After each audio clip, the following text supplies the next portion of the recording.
Bonjour, alors nouvelle série de questions aujourd'hui. Alors on va ouvrir un débat, mais bon le sujet est vaste, donc on va essayer de rester assez succinct.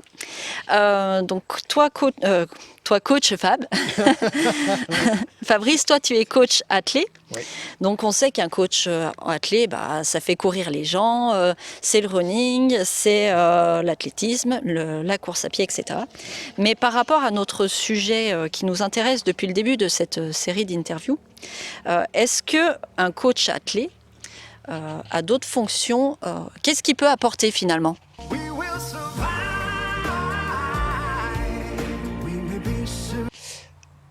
Oui, encore une fois, c'est une bonne question. Effectivement, hormis faire courir les gens, le coach athlète apporte aussi une solution, en fait, on va dire, avec le renfort musculaire, tout simplement, hein. Puisque pour les maux de dos, si on fait un bon gainage, si on est bien gainé, si on travaille un peu les dorsaux, on a une bonne mobilité de hanche, forcément, eh ben, on a un dos qui est un peu plus droit déjà, donc les douleurs moindres, éventuellement, en tout cas les gènes. Hein, on va pas parler de douleurs, on va parler de gènes. Euh, voilà, tout ce travail-là en amont fait que après on se sent mieux déjà, on n'a pas forcément de gêne quand on va s'asseoir longuement devant son bureau. Euh, et notamment aussi la mobilité, parce que c'est quand même relativement important. Un bon travail de mobilité peut apporter aussi, on va dire entre parenthèses, un soulagement. En tout cas, va apporter une certaine, Fluidité, une ouais, aisance. voilà, une aisance, on va dire. On va mieux se comporter. Ok. Voilà. Donc en fait, alors ta base c'est travailler les jambes, mais pour que les jambes fonctionnent comme il faut que le haut du dos, le haut du corps soit en bonne Bien sûr, santé et que le bassin soit assez mobile, c'est ça. effectivement, les jambes sont rattachées au bassin, le bassin, la colonne vertébrale, enfin tout ça c'est lié. Hum, Donc il faut que ça fonctionne correctement. bien sûr. S'il y a un défaut quelque part, La eh machine ben s'enraye. la machine s'enraye forcément. Et après, voilà, les gènes vont arriver petit à petit à certains endroits. Et bien souvent on dit ah bah tiens j'ai mal là, mais ça va venir forcément ça D'ailleurs. d'ailleurs. Donc voilà, c'est un peu les points réflexes, etc., Ouais, etc. d'accord. Mais voilà, et il faut vraiment, voilà, la base, c'est de toute façon, de toute manière, c'est le renfort Le musculaire, renfort musculaire. c'est indéniable. Ok. Et est-ce que tu pratiques aussi, ou en tout cas à tes athlètes, pardon, Ouais, les athlètes. tu travailles tout ce qui est étirement? Alors oui, ça fait partie bien sûr aussi intégrante de certaines séances. Hum, Alors, on appelle ça plutôt de stretching. Voilà. Nous, on parle étirement, stretching, on ne fait pas d'assouplissement réellement. Voilà, on ok. n'assouplit pas, on étire.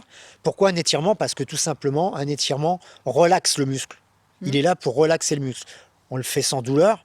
Là, on parle de douleur parce que voilà, si on étire un muscle qui est chaud, qui a déjà été en action et tout ça, on risque de créer une douleur, hum, effectivement, avant justement de créer une gêne.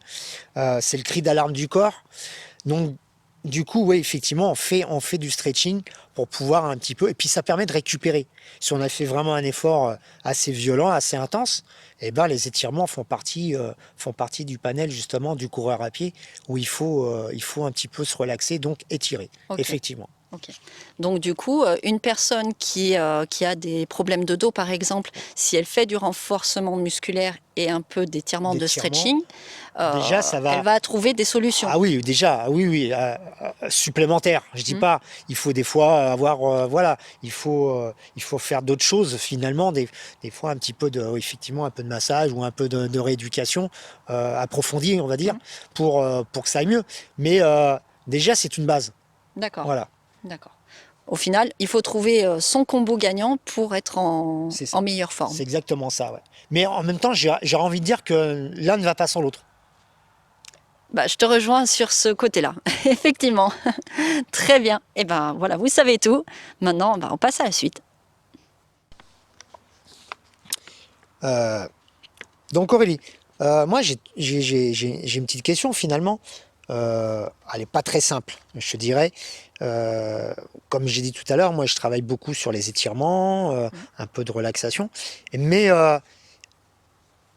il faut faire comprendre aussi à ceux qui nous regardent réellement ce que toi tu fais réellement. Je sais que tu es plutôt plus proche, on va dire, de tes patients. Euh, Moi, je le suis un peu moins. Ah, c'est sûr que oui, Donc effectivement, je suis beaucoup voilà, plus proche. explique-nous un petit peu voilà, la relation que tu peux avoir.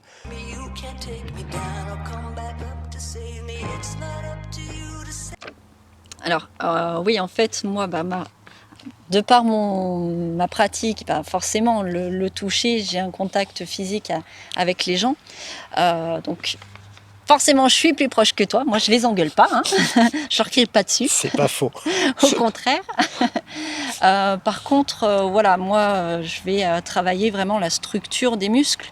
Quand tout à l'heure, je parlais de trigger point, c'est vraiment en fait un nœud qui se met dans le muscle. Et si on l'enlève pas de manière, si on va pas travailler les structures et qu'on n'y va pas de manière physique, voilà, manuelle, exactement. au Voilà. toucher, ça fera jamais rien, quoi. Voilà. Et on va finir par être complètement bloqué. On va plus avoir La gêne sera beaucoup plus approfondie. Exactement. Et La liberté de mouvement sera plus la même. Ouais.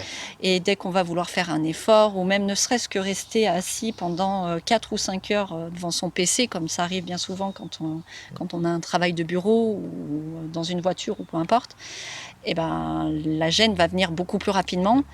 Et on va pas être bien, ça va entraîner d'autres complications qu'on peut éviter assez facilement, et en plus de manière agréable, parce que quand on fait un massage, c'est toujours plus agréable que se faire crier dessus par un coach attelé. Non, je suis un coach sympa, moi, de toute façon. Je crie jamais. Non. Bon, j'aime bien que les choses soient bien faites, mais. Non. Faut tester pour voir. Donc, oui. Effectivement, ouais, voilà. Il faut tester dans tous les cas.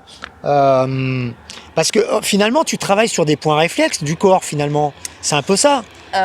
Oui, en fait, c'est très régulièrement qu'on retrouve donc ces fameuses douleurs, ces fameux nœuds, pardon, ces fameux nœuds musculaires, on les retrouve souvent dans les mêmes endroits. Ouais.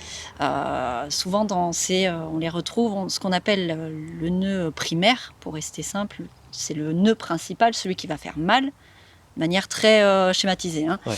Et on va le retrouver dans le gras du muscle, dans vraiment le corps du muscle, pas sur les tendons ou quoi que ce soit. Voilà. À défaut justement, peut-être de l'acupuncture où on travaille sur des méridiens.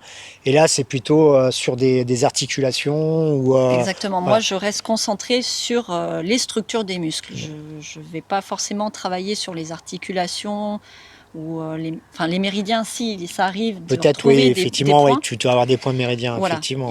On retrouve quand même certains points, il y a toujours, de toute façon, le corps est le même pour tout le monde, le fonctionnement est le même. Tout à fait. Donc, il y a des similitudes.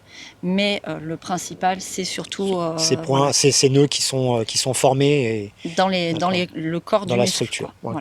D'accord. Voilà. Très belle explication. Merci. Je t'en prie.